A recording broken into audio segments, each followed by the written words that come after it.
ogno reer kaayare inta leeg waxa ay ku heleen awoodda inta leeg waa waxa inaga ay sababteeda ay dadka meesha degan ay leeyihiin controlkii in la soo celiyo ayaa horta marka ugu horeysa muhiima maanta raggaas meesha dagaal ka dhacay waxa muhiim ah inay ka faa'iideystaan opportunity inay runtii fursad baa soo kordhay fursadda ay ka faa'iideystaan oo aan dagaalka u leeyahay fursadda ay ka faa'iideysanayaan ay noqoto inay ka fikiraan long term planka nimankan sidii meesha looga ilaalin lahaa ee looga eri lahaa biyaha in loo diido magaalooyinka inaan dib looga qayb gelin hablaha inaan laga guursan ummadda inaan lagu soo dhex darin ragga colaada ay qaateen ee intaa leeg ragga baasuka xaafadaha jooga iyo dumarka ku dhufanaya wardee arintaasi ma noqonayso nin haddii la ka dhigaysa cadow oo sidii faqashta dadka wada dagaalamaya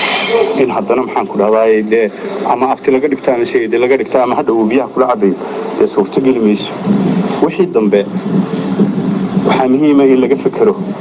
anigu waxaan qabaa taasina waxay taala horjaclo uma taalo badane waxay taala dadka meesha degan way horjaclo Sacad Yunis ka tashan mayso balse ay ka yeeli lahayd dadka meesha degan baa u baahan inay ka yeelaan balse ay ka yeeli lahayn Sacad Yunis waana very simple haddii maanta ay dhibaato geysteen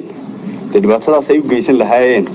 waa in sidii looga jiri lahaa way falgeed la qabtaa oo ah in laga ilaaliyo wanaagii hore ee loo hayay dib dambe aan loogu samayn iyo asxaan falkii meesha laga eriyo la kala jaro communicationka halka nimanka laga ilaaliyo meel kasta ay joogaan ni soo dhaweeya aanu jirin laakiin haddii birto ay noqonayaan kuwii maxaan ku dhahdaa dadka ku dhex jiray sodogga iyo seediga iyo abtiga iyo inantaba laga dhiganayo laga guursanay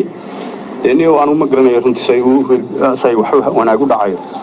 marka ilmaha real waxaan leeyahay warbal arintan wixii wax tar ee laga geysan karay iyo wixii arrinana la isaga yimaado la dhan oo kaliya ma hay bal meel walba la iska wareysto waxa dambe ee talada dambe dadka deegaanka u taala